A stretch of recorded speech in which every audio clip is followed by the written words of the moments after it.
E salve, salve, gente boa, seja bem-vindo, muito bem-vindo aí ao canal. Nesse vídeo a gente vai falar a respeito do seguinte: o verbo de Deus, aquele que faz de verdade.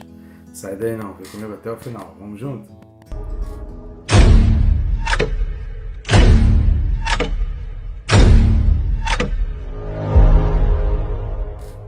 E não deixa aí de se inscrever, né, querido? Muito importante você estar inscrito no canal.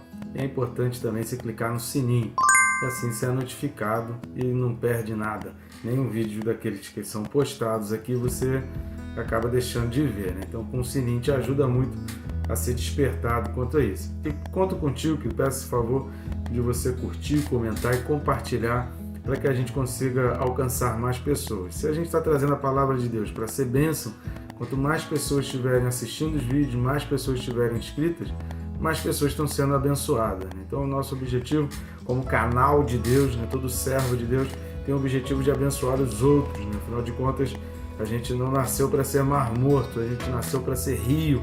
A palavra de Deus diz em Ezequiel e diz também em Apocalipse que nós somos canais, nós somos rios de água viva a jorrar. Jesus já falou isso, que quando a gente se converte, quando a gente o aceita e a gente nasce de novo, a gente se torna manancial de água viva. Então de nós tem que jorrar água viva, e nada melhor do que compartilhar a palavra. Aliás, não tem outra maneira de gerar vida no outro a não ser compartilhando a palavra de Deus, porque de nós mesmos nós não temos nada. Então, conto contigo nessa missão, nessa tarefa aí, e vamos juntos prosseguindo no nosso estudo, nesse trabalho inédito de deixar a Bíblia comentada versículo a versículo aqui no YouTube, até que o Senhor volte.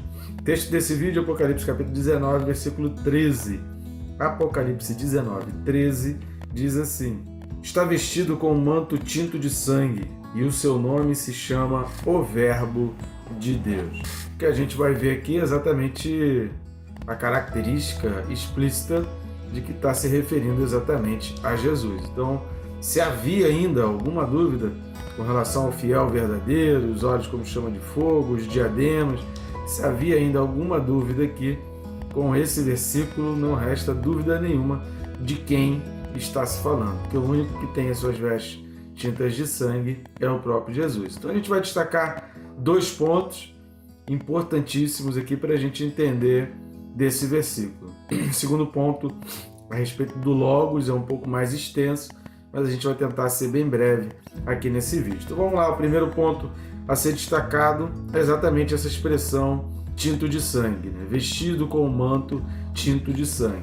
E aí nós precisamos olhar para o capítulo 1 de Apocalipse, versículo 5, que vai dizer o seguinte: e da parte de Jesus Cristo, a fiel testemunha, que já aponta para aquilo que a gente falou aqui no versículo 11. Se você não assiste, assista o vídeo, mas aqui também já está apontando, dizendo que aquele dito lá em Apocalipse 19, 11, é esse aqui, o mesmo de Apocalipse 1, 5.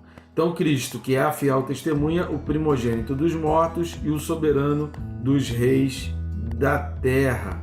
E continua dizendo, né? Aquele que nos ama e pelo seu sangue nos libertou dos nossos pecados. Então as vestes tintas de sangue é porque esse sangue é o sangue da libertação, é o sangue da salvação, é o sangue que fez com que o coral Aleluia, lembra aí que a gente falou desde o versículo 1 até o versículo 8, a gente falou a respeito do coral Aleluia. Se você não sabe quem é o coral Aleluia, assista os vídeos aí de 1 a 8. São poucos vídeos, tem vídeos que falam mais de um versículo. O coral Aleluia só está ali por causa desse sangue das vestes que foi derramado lá na cruz. Então a gente vai ler também Apocalipse 5, versículo 9. Apocalipse 5, 9 vai dizer o seguinte: e entoava um novo cântico dizendo: digno és de tomar o livro e de abrir-lhe os selos. Por quê? Porque foste morto e com teu sangue compraste para Deus os que procedem de toda tribo, língua, povo e nação. Ou seja, quando está falando aqui que Jesus está aparecendo, que o júbilo do coral Aleluia, que aquele povo que já tinha sido arrebatado, que não passou por todo aquele processo, desde o capítulo, tudo aquilo que aconteceu a partir do capítulo 8 de Apocalipse, esse povo aqui não participou, mas estava aguardando ansiosamente, conforme Apocalipse 6, 10 e 11, o julgamento daqueles que os feriram, daqueles que os mataram em vida, que os atormentaram em vida. Então que em vida também eles pagassem o preço, que viesse com justiça. Então todo esse povo só está ali por causa do sangue de Jesus, porque só ele foi digno. E por que só ele foi digno? Porque ele morreu e ressuscitou, porque ele se entregou para ser feito isso. Então não tem como, o que está sendo dito aqui no versículo 13, é que não tem como entrar ali no reino dos céus, fazer parte do coral aleluia, estar em júbilo no céu, fazer parte da glória de Deus eterna, entrar na eternidade de Deus sem Jesus Cristo. Então é Jesus Cristo que é o caminho, a verdade e a vida, ou seja, ele é o acesso, ele é a porta. Então não tem como entrar ali sem ele. Por quê? Só ele é digno. E por que só ele é digno? Só ele morreu por nós. Então tem pessoas que falam, tem pessoas que dizem, tem pessoas que contam histórias, mas nenhum deles morreu por nós, nenhum deles entregou a sua vida, nenhum deles se sacrificou por nenhum de nós. Então, se você tem que acreditar em alguém, você precisa acreditar em alguém que não se entregou por você ou não está só nas palavras. A vida e a morte representa tudo o que disse. Então, tudo que Jesus falou durante toda a sua vida, todos os milagres de Jesus que ele fez na sua vida, teriam sido jogados por água abaixo.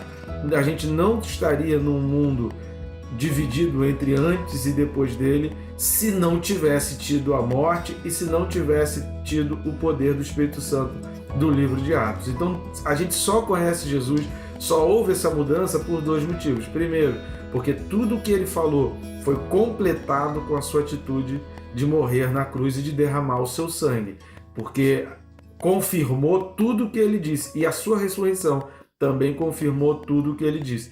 E a descida do Espírito Santo, depois da sua ressurreição, ela veio trabalhar. Então, se não tivesse tido esse trabalho do Espírito Santo, da conversão, dos milagres, do convencimento de pessoas, porque é o Espírito Santo quem convence o homem do pecado, da justiça e do juízo, depois da ressurreição de Jesus, a gente não teria com certeza essa divisão, o cristianismo teria sido apenas um trecho da história, talvez nem tivesse sido mencionado e talvez a gente nem tivesse conhecimento do que aconteceu na história. Então tudo que Jesus falou ou fez aqui em vida foi corroborado pela sua morte, ressurreição e pela descida do Espírito Santo. Por quê? Porque só ele foi digno. O seu sacrifício, o sangue na cruz, mostra a sua dignidade. Então mostra que toda a obra de Jesus tinha um propósito, tinha um objetivo. Ou seja, ao olhar, quando João olhava e quando todas aquelas pessoas do coral aleluia verem aquela roupa tinta de sangue, vai falar assim, ele não fez por acaso, ele não sofreu por acaso, ele sabia o que estava fazendo e ele tinha um propósito naquilo que está fazendo. A grande questão é, será que nós temos propósito naquilo que estamos fazendo? Porque às vezes a gente só quer as bênçãos que Jesus pode dar, a gente só quer aquilo que Jesus pode fazer e que a gente pode receber na nossa vida. Mas será que a gente tem essa gratidão para reconhecer o sacrifício dele e entender que mesmo no sofrimento, que mesmo na falta, que mesmo na dificuldade, a nossa vida tem propósito e a gente precisa trabalhar no propósito que Deus direcionou para nós? É uma reflexão que você precisa fazer, porque aqui diante do Cordeiro, querido, não vai poder ter dúvida. Se você tem alguma dúvida, você precisa pensar agora e pedir a Deus a orientação, o direcionamento, porque depois aqui não vai dar mais tempo para tirar essas dúvidas aí. E a segunda coisa que a gente vai destacar é, como a gente já tinha falado, aí a gente falou nos dois últimos vídeos anteriores, essa questão do nome. O nome é muito importante ali. Jesus é conhecido como muitos nomes, já que a besta ela é referida como nome de blasfêmia, que nos seus diademas, nas suas coroas, nas suas vestes da besta tem o nome de blasfêmia. Então Jesus tem nome de poder, Jesus tem nome de criação, Jesus tem nome de companhia, Jesus tem nome de comunhão, Jesus tem nome de consolação.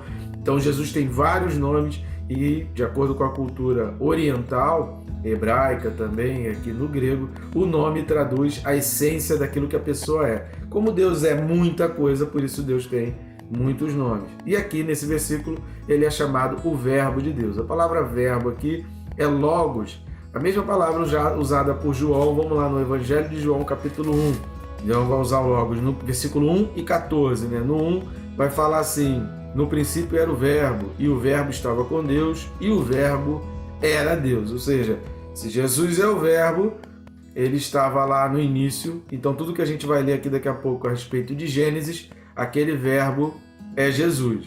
Versículo 14 vai dizer: e o Verbo se fez carne.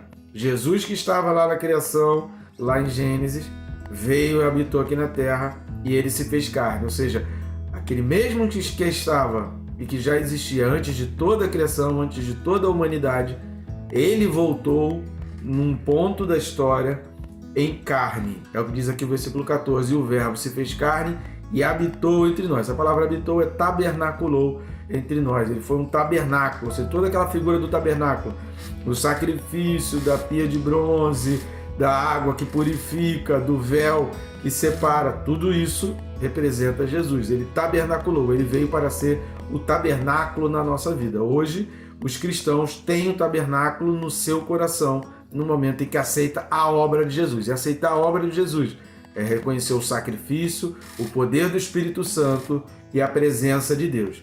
Esses 3 pontos, querido, você não pode deixar de entender com relação à obra de Jesus Cristo. Sem sacrifício, sem lavar-se dos seus pecados, da sua vida pelo Espírito Santo, que é o que convence o homem do pecado, da justiça e do juízo. Ou seja, se você não tem em você nenhuma noção, nenhuma conscientização de pecado, de justiça e de juízo, o Espírito Santo não fez essa obra na tua vida. Está faltando alguma coisa, talvez esteja faltando de você conhecimento dos mandamentos e ordenanças de Deus. Você pode pesquisar pela internet mandamentos e ordenanças de Deus e você vai entender que talvez tenha coisas que você está desobedecendo. Por isso, não há esse convencimento. Quando você lê um mandamento, você se convence que você está pecando porque você está descumprindo o mandamento. Ao descumprir mandamentos e ordenanças, estamos pecando. Ao fazer as obras da carne de Gálatas 5, estamos pecando.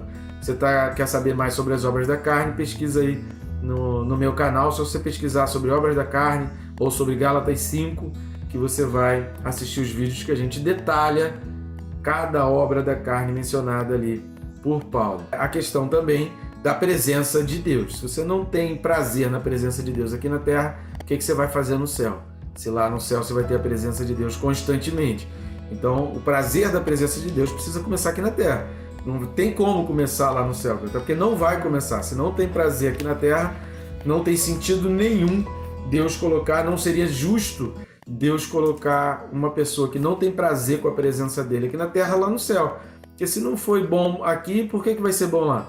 Que razão você vai dar para Deus para dizer que vai ser bom depois que entrar no céu? Não tem nenhuma. Primeira carta de João também, ele também menciona o Logos. Capítulo 1, primeira carta de João, capítulo 1, versículo 1. Primeira de João 1 vai dizer: o que era desde o princípio, o que temos ouvido, o que temos visto com os nossos próprios olhos, o que contemplamos e as nossas mãos apalparam com respeito ao verbo da vida. E aí depois no versículo 2, né, tem um parênteses aí, que se manifestaram e tal, versículo 3, o que temos visto e ouvido, enfim. Mas o fato é que ele menciona o Logos também na primeira carta de João 1, versículo 1. Ou seja, é o Logos. E o Logos que João menciona na primeira carta, menciona no Evangelho, e é citado aqui novamente em Apocalipse, no final da vida. Repare que quando João recebeu a revelação do Apocalipse, ele já tinha escrito o Evangelho e ele já tinha escrito as 3 cartas dele. Ou seja, Deus confirmou aquilo que ele testificou no espírito dele, que ele profetizou. Então, foi algo que ele profetizou e que Deus veio aqui confirmando. E João pôde contemplar isso, que tudo aquilo que ele tinha dito, que ele tinha escrito, realmente era verdade, porque ele viu que era o verbo de Deus. Agora, essa palavra Logos, ela tem um amplo significado, tanto para o povo judeu quanto para o grego, que eram os públicos aqui que liam essas cartas e que receberam o Novo Testamento. O significado de Logos, a minha monografia no meu seminário foi sobre Logos, que foram 50 páginas de monografia só detalhando Logos. Obviamente que eu não vou trazer essas 50 páginas aqui, porque a gente não vai ter tempo nesse vídeo. Mas eu quero destacar alguns significados importantes E esses significados a gente só conhece por causa da utilização da palavra logos, olhando textos históricos, filosóficos e textos tanto do judaísmo quanto da cultura grega, dos filósofos gregos. Então é baseado nessa utilização que a gente vai ver, logos significa isso, logos foi utilizado com esse significado, e a gente vai entendendo o amplo significado dessa palavra logos. Dentre vários significados, eu destaquei 4 pontos. O primeiro é que Heráclito, 600 anos antes de Cristo, ele já utilizava essa palavra logos. Heráclito não era judeu e não estava falando nada a respeito da Bíblia, mas Heráclito, na sua filosofia, ele já tinha percebido que o logos, ele era um plano divino, um plano de alguém muito especial que coordenava todas as coisas, que coordenava o universo, ou seja, o universo, as estrelas, ele observava, né? A filosofia nasce da observação da natureza, então ele observava o sol, a lua, as estrelas, né? Todo esse mundo, os pássaros, as aves, ele entendeu que tudo isso tinha uma coordenação e que havia um plano divino para isso, havia um plano de alguém especial. E ele chamava esse alguém especial de Logos. Ele dizia que havia um Logos no universo. E o que ele chamava do Logos do universo? Um plano que coordenava, que fazia com que todas as coisas funcionassem de maneira coordenada. Então, Logos, ele traz esse significado de um poder que coordena, que faz as coisas em todo o universo, em toda a natureza, seja nos céus ou na terra, ou debaixo da terra ou no mar, serem coordenadas, serem muito bem organizadas. Então, o primeiro significado de Logos, que a gente vem destacar aqui, dentre vários, a gente vai destacar 4 do primeiro, é o plano divino. O segundo é a palavra dita. O Logos também é significado da palavra dita, da profecia, de uma declaração. Então, o Logos traz esse significado, né? O Logos é quando alguém fala alguma coisa. Esse ato de falar, de profetizar, de dizer algo importante era o Logos. O Logos também a gente vai ver em muitos ensinos o sentido de doutrina, de ensinamento. Quando alguém fazia o Logos, né? Quando alguém logava, é que logava hoje tem outro significado. Ou seja, quando alguém fazia o Logos, colocava o Logos em execução, ele estava doutrinando, ele estava ensinando. Exatamente por ter esse aspecto de coordenação. O Logos é uma palavra com um poder, é uma palavra num patamar um pouco mais acima. Então, ao se utilizar do Logos, a pessoa estava ensinando, a pessoa estava passando uma sabedoria, uma doutrina, um ensinamento importante. Porém, muito antes de Heráclito, os judeus já se utilizavam, principalmente quando a cultura helênica, né, a cultura grega, começou a dominar o mundo, os judeus já se utilizavam dessa palavra, exatamente fazendo a referência, principalmente na Septuaginta, na tradução do Antigo Testamento, né, que na época era tudo que se tinha de palavra de Deus, para o grego, do hebraico para o grego, a palavra Logos era muito utilizada por causa de Gênesis, capítulo 1. Então a gente vai ver o Logos em Gênesis 1, a gente vai ver o Logos no versículo 3, lá em Gênesis 1, versículo 3 vai falar: disse Deus, haja luz, e houve luz. Esse disse e esse haja é o Logos. Versículo 6, e disse Deus, haja firmamento, é o Logos. Versículo 9, disse Deus, ajuntem-se as águas. Então, tanto haja quanto ajuntem-se é o verbo criador, é o verbo dando sentido, é o verbo trazendo a existência. Versículo 11, e disse, produza. Novamente, o Logos trazendo a existência, trazendo a realidade, coisas que não existiam. Versículo 14, disse também Deus, haja luzeiros, é o Logos. Versículo 20, disse também Deus, povoem-se as águas. Versículo 24, disse também Deus, produza a terra. E o versículo 26, disse Deus, façamos o homem. Ou seja, se o verbo que é Jesus, se Jesus é o verbo, se todo esse verbo que trouxe à existência coisas que não existiram, pega essa chave aí, hein? Se esse verbo que lá em Gênesis trouxe à existência coisas que nunca haviam existido e fez coisas que estavam existindo, produzir, realizar, se ajuntar, executar tarefas, querido, esse mesmo verbo é Jesus. Isso significa que ao receber Jesus na tua vida, ao viver junto com Jesus, a gente tem alguém ao nosso lado que cumpre de verdade, que faz o que ninguém fez. Para fazer, ele não precisa de algo antes. O ser humano, ele realiza coisas, ele constrói coisas, ele faz coisas partindo de uma matéria-prima, partindo de algo que existe, partindo de um poder da natureza, partindo de uma substância ou de várias substâncias da natureza, partindo de uma ideia, partindo de uma cópia, partindo de algo. O ser humano faz coisas a partir de algo. O verbo, o logos, ele não precisa de nada pré-existente. Ele só precisa da palavra dele. E a partir da palavra dele tudo vem a existir. O que na tua vida precisa do logos? O que na tua vida precisa dessa palavra para trazer à existência coisas que você não tem como? Então, se você tem algo na tua vida, algum questionamento, algo que você precisa e você não sabe de onde vir, você não sabe qual o caminho que vai vir, você não tem matéria-prima, você não tem nada pré-existente para fazer aquilo que você precisa acontecer, clama pelo Logos.